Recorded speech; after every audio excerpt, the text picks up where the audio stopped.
Leviticus 15. The Lord said to Moses and Aaron, "Speak to the Israelites and say to them, when any man has an unusual bodily discharge, such a discharge is unclean. Whether it continues flowing from his body or is blocked, it will make him unclean. This is how his discharge will bring about uncleanness. Any bed the man with a discharge lies on will be unclean, and anything he sits on will be unclean. Anyone who touches his bed must wash their clothes and bathe with water, and they will be unclean till evening. Whoever sits on anything that the man with a discharge sat on must wash their clothes and bathe with water, and they will be unclean till evening. Whoever touches the man who has a discharge must wash their clothes and bathe with water, and they will be unclean till evening. If the man with the discharge spits on anyone who is clean, they must wash their clothes and bathe with water, and they will be unclean till evening. Everything the man sits on when riding will be unclean, and whoever touches any of the things that were under him will be unclean till evening. Whoever picks up those things must wash their clothes and bathe with water, and they will be unclean till evening. Anyone the man with the discharge touches, without rinsing his hands with water, must wash their clothes and bathe with water, and they will be unclean till evening. A clay pot that the man touches must be broken, and any wooden article is to be rinsed with water. When a man is cleansed from his discharge, he is to count off 7 days for his ceremonial cleansing. He must wash his clothes and bathe himself with fresh water, and he will be clean. On the 8th day he must take 2 doves or 2 young pigeons and come before the Lord to the entrance to the tent of meeting and give them to the priest. The priest is to sacrifice them, the one for a sin offering and the other for a burnt offering. In this way he will make atonement before the Lord for the man because of his discharge.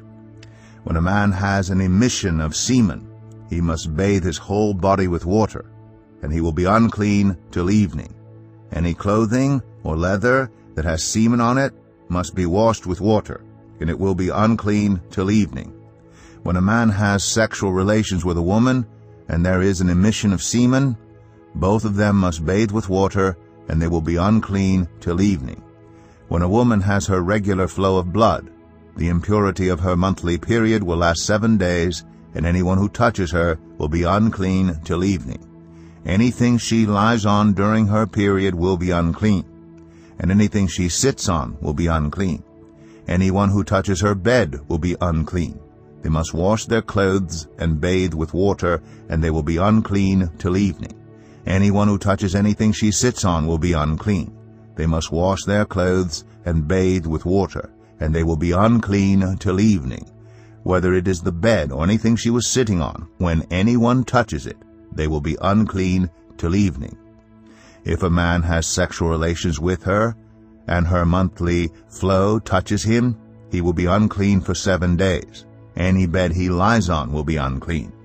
When a woman has a discharge of blood for many days at a time other than her monthly period, or has a discharge that continues beyond her period, she will be unclean as long as she has the discharge, just as in the days of her period. Any bed she lies on while her discharge continues will be unclean, as is her bed during her monthly period. And anything she sits on will be unclean as during her period. Anyone who touches them will be unclean. They must wash their clothes and bathe with water, and they will be unclean till evening. When she is cleansed from her discharge, she must count off 7 days, and after that she will be ceremonially clean.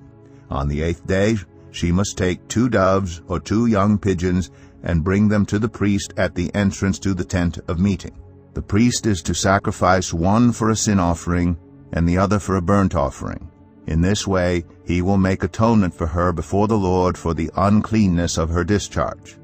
You must keep the Israelites separate from the things that make them unclean, so they will not die in their uncleanness for defiling my dwelling place which is among them.